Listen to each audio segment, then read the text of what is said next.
Hi guys, welcome to JJ Moms.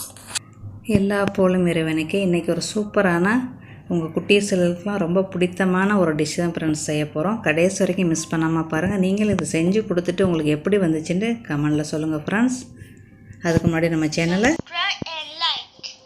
அப்படியே மணிபெல் ஐக்கானை click பண்ணிக்கிறேங்க. இந்த ஹாடாக் பன் பீஸா செய்கிறது ரொம்ப குறைவான பொருள் தான் ஃப்ரெண்ட்ஸ். குறைவான பொருள், குறைவான நேரம் தான். ஆனால் ரொம்ப டேஸ்டியாக, ரொம்ப அருமையாக இருக்கும்.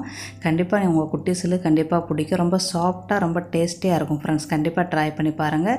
இதுக்கு மேலே நம்ம கடைக்கே போகாமல் வீட்லேயே செய்யலாம். இப்போ வாங்க மக்களே போய் எப்படின்னு போய் பார்ப்போம். ஃபஸ்ட்டு ஸ்டெப்பு, 1 கப்பு பால். இது 100 மில்லி பால், ஒரு வெதுவெதுப்பான பால். அதுக்கு ஒரு அரை ஸ்பூனு ஈஸ்ட்டு போடுங்க. ஒரு 2.5 ஸ்பூனு பெரிய ஸ்பூனில் சீனி போடுங்க. பெரிய ஸ்பூனில் அரை ஸ்பூனு ஈஸ்ட்டு, 2.5 ஸ்பூனு சீனி, அப்புறம் ஒரு 1/4 ஸ்பூனு உப்பு, அதை போட்டு கலந்துக்கிறங்க. நீங்கள் இதில் ஒரு சின்ன முட்டை நீங்கள் கலக்கி ஊற்றலாம். நான் முட்டை போடல. அப்புறம் நம்ம 200 கிராம்லேருந்து 250 கிராம் மாவு போடலாம். மைதா மாவும் போடலாம், கேக்குள்ள மாவும் நீங்கள் போட்டுக்கிறலாம். அதுக்கு மேலே உங்களுக்கு மாவு கொஞ்சம் தண்ணியாக போயிடுச்சு, பால் கொஞ்சம் கூடி போச்சு அப்படின்னா இன்னும் கொஞ்சம் மாவு அள்ளி போட்டுக்கிறோங்க. அது ஒன்றும் பிரச்சனை இல்லை. நம்ம ஈஸ்ட்டு, சீனி, பால் எல்லாமே போட்டிருக்குறோம். மாவு நம்மளுக்கு எப்படியும் சாஃப்டாக இருக்கும். ஒரு 50 கிராம் மாவை கூட நீங்கள் எக்ஸ்ட்ரா பண்ணிக்கிறலாம். இப்போ மாவு பிணைஞ்சி ஒரு 5 நிமிஷம் சென்று 1 ஸ்பூன் பட்டர் போடுங்க. 1லேருந்து 1.5 ஸ்பூன் போடுங்க. நான் 1 ஸ்பூன் தான் போடுறேன். அந்த மாவும் பட்டரும் நல்லா இழுக்கணும். அதில் இழுக்க தொட்டிக்கும் நீங்கள் மாவை பிணையணும். பிணைஞ்சு ஒரு 10லேருந்து ஒரு 15 நிமிஷம் மூடி போட்டு மூடி வச்சுருங்க. அதுக்கப்புறம் நம்ம பார்ப்போம். இந்த கப்பில் நான் 2 கப்பு மாவு எடுத்தேன். நீங்கள் 2.5 கப்பு மாவு கூட போடலாம். நான் எக்ஸ்ட்ரா ஒரு முட்டை போடணும், இல்லைன்னா இன்னும் ஒரு 1/4 கப்பு பால் போடணும். அப்போ தான் உங்களுக்கு கரெக்டாக வரும். அப்படியே தனியாக போச்சு அப்படின்னா கொஞ்சம் மாவு போட்டுக்கிறோங்க. ஹாடாக் எடுத்துக்கிறோங்க. வெட்டியும் நீங்கள் கொஞ்சம் நேரம் அவிக்கலாம், வெட்டாமையும் நீங்கள் அவிக்கலாம். 2 மாதிரியும் செஞ்சுக்கலாம். அதுதான் உங்களுக்கு 2 மாதிரியுமே நான் காட்டியிருக்கிறேன். அவிக்காமல் கூட நம்ம வைக்கலாம் ஃப்ரெண்ட்ஸ். இப்போ நம்ம அவிச்சாச்சு. இதை நம்ம எல்லாத்தையுமே கட்டிங் பண்ணிக்கிறணும். அவ்வளோதான். நம்ம பீஸாவுக்கு மேலே, பண்ணுக்கு மேலே வைக்கிற ஒரு பொருளெல்லாம் ரெடி பண்ணிட்டோம். இந்த இருக்க எல்லா பொருளும் பார்த்துக்கிறோங்க. இப்போ நம்மளோட மாவு இப்போ இந்த ட்ரையில் எல்லாம் நம்ம பட்டர் பேப்பர் போட்டு வச்சுருக்குறோம். லைட்டாக நெய்யோ இல்லை பட்டரை தடவி வச்சுக்கிறோங்க அந்த பட்டர் பேப்பரில். இல்லைன்னா சில நேரத்தில் சில பட்டர் பேப்பர் ஒட்டும். ஏன்னா என் பேப்பர் ஒட்டும், அதனால் நான் தடவி இருக்கிறேன். இப்போ நம்மளுக்கு 10 நிமிஷத்துலேயே நல்லா சாஃப்டாகிருச்சு மாவு. இப்போ நம்ம எடுத்து பொடி பொடி உருண்டையாக போட வேண்டியது தான். மாவை கீழே போட்டுக்கிட்டு நீங்கள் மறுபடியும் மாவை லைட்டாக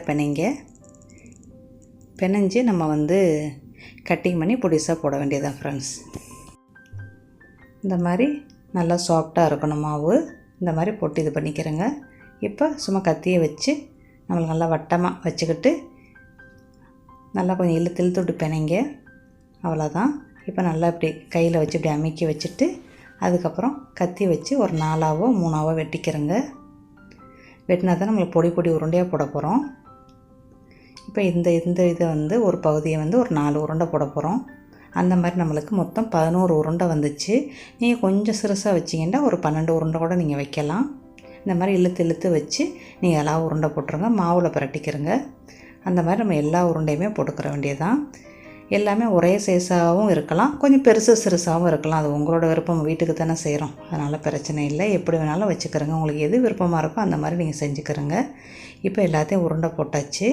உருண்டை போட்ட பிறகு ஒரு 10 நிமிஷம் ஒரு துணி போட்டு மூடி வச்சுருங்க. அப்புறம் பார்ப்போம். இப்போ நம்ம அந்த அவிச்ச ஹாடாக்கை நம்ம லைட்டாக பொடிசாக வெட்டிக்கிடுவோம்.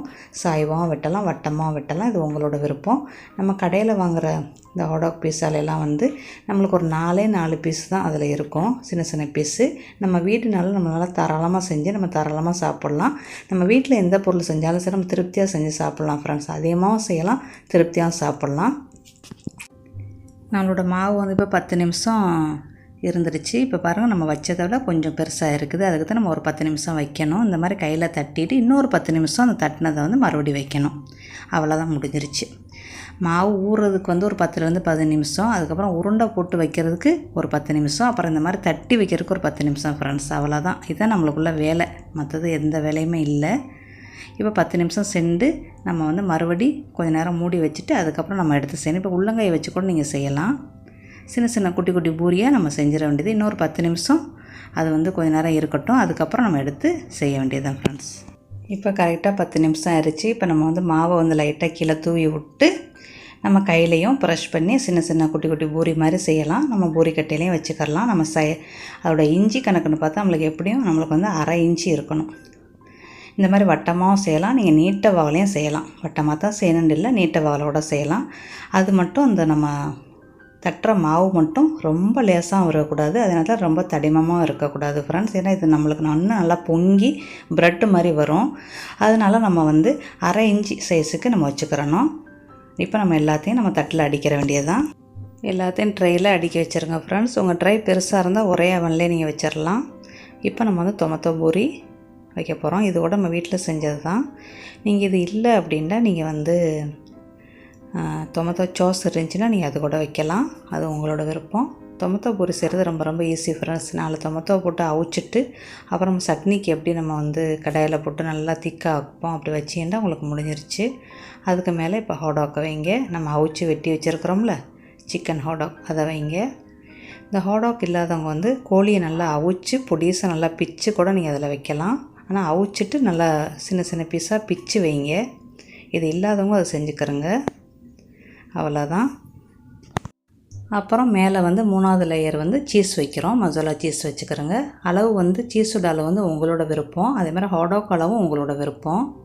உங்களுக்கு எவ்வளோ வேணுமோ அவ்வளோ வச்சுக்கிறலாம். 4வது லேயர் வந்து சில்லி சாஸ் இல்லை டொமேட்டோ சாஸ் வச்சுக்கிறோங்க. உங்களுக்கு என்ன பிடிச்சிருக்கோ அதை வச்சுக்கிறோங்க. இதை வந்து நல்லா கொஞ்சம் அழகாக நீங்கள் செய்யலாம். எனக்கு அந்தளவுக்கு செய்ய தெரியாது ஃப்ரெண்ட்ஸ், அது உங்களுக்கு தெரியும். சில்லி சாஸை வச்சுட்டு அதுக்கப்புறம் மயோனீஸை வைங்க. அப்போ தான் பார்க்க வந்து நல்லா அழகாக இருக்கும். நம்மளுக்கு வெந்த பிறகு ரொம்ப பார்க்க நல்லா அழகாக இருக்கும் ஃப்ரெண்ட்ஸ். நீங்கள் நல்லா டிசைன் பண்ணி உங்கள் குட்டீஸில் கொடுங்க. அவ்வளோதான். இதுக்கப்புறம் நம்ம வந்து அவனில் வந்து இப்போ சின்ன அண்ட் ரெடி பண்ணிகிட்டு இருக்கிறாங்க. என்னோடது ரெடி ஆயிடுச்சு. நீ அவனில் தான் வைக்கணும். 20 நிமிஷத்துலேருந்து 30 நிமிஷம் நம்ம வைக்கலாம் ஃப்ரெண்ட்ஸ், அது உங்களோட அவனை பொறுத்து.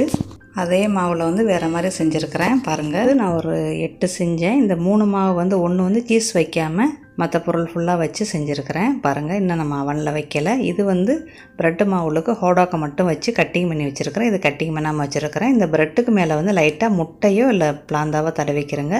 இப்போ இது நம்மளுக்கு 30 நிமிஷத்தில் அருமையாக ரெடி ஆயிடுச்சு ஃப்ரெண்ட்ஸ். நீங்களே பாருங்கள். வீட்டிலையே ஒரு அருமையான ஹாடாக் பன் பீஸா நம்ம செஞ்சிட்டோம். ரொம்ப டேஸ்ட்டாக ரொம்ப அருமையாக இருக்கும் ஃப்ரெண்ட்ஸ். கண்டிப்பாக நீங்கள் செஞ்சு பாருங்கள். இந்த அளவை கரெக்டாக ஃபாலோ பண்ணுங்கள். நீங்களும் ஒரு அருமையான ஹாடாக் பன் பீஸா நீங்களும் செய்யலாம். நம்ம கடையில் வாங்குறது மாதிரியே நம்ம செஞ்சிட்டோம். இனிமேல் நம்ம கடைக்கெல்லாம் போய் வாங்க வேண்டியதில்லை. இந்த பொருள் மட்டும் இருந்துச்சு நம்ம வீட்டிலேயே செஞ்சிடலாம் ஃப்ரெண்ட்ஸ். கண்டிப்பாக ட்ரை பண்ணி பாருங்கள். உங்கள் குட்டீஸில் கண்டிப்பாக செஞ்சு கொடுங்க. இது ஈவினிங் ஸ்நாக்காகவும் வச்சுக்கலாம், காலையில் பசியாரம் வச்சுக்கலாம். 2 நாள் வரைக்கும் நம்மளுக்கு வந்து கெட்டு போகாது. நம்ம சாப்பிட்லாம். செஞ்சு வச்சுட்டா கூட நம்ம சாப்பிட்டுக்கலாம் ஃப்ரெண்ட்ஸ். இப்போ பாருங்கள், பிச்சு காட்டுறேன். எவ்வளோ ஒரு சாஃப்டாக எவ்வளோ ஒரு டேஸ்ட்டாக இருக்குன்னு பாருங்கள். நீங்களே பாருங்கள் ஃப்ரெண்ட்ஸ். இப்போ இதுவும் வெந்துருச்சு. அந்த பன்னுக்கு மேலே வந்து நான் வந்து லைட்டாக முட்டை தடவினேன். முட்டையும் தடவலாம், பாலும் தடவலாம். நீங்கள் வந்து பிளாந்தாவும் தடவிக்கலாம் ஃப்ரெண்ட்ஸ். இன்னும் ஒரு நல்ல பதிவில் சந்திக்கிறேன். தேங்க்யூ ஃபார் வாட்சிங். உங்களுக்கு இந்த வீடியோ பிடிச்சி அப்படின்னா உங்கள் ஃப்ரெண்டு ஃபேமிலிக்கு ஷேர் பண்ணுங்கள் ஃப்ரெண்ட்ஸ். அடுத்த வீடியோவில் சந்திப்போம்.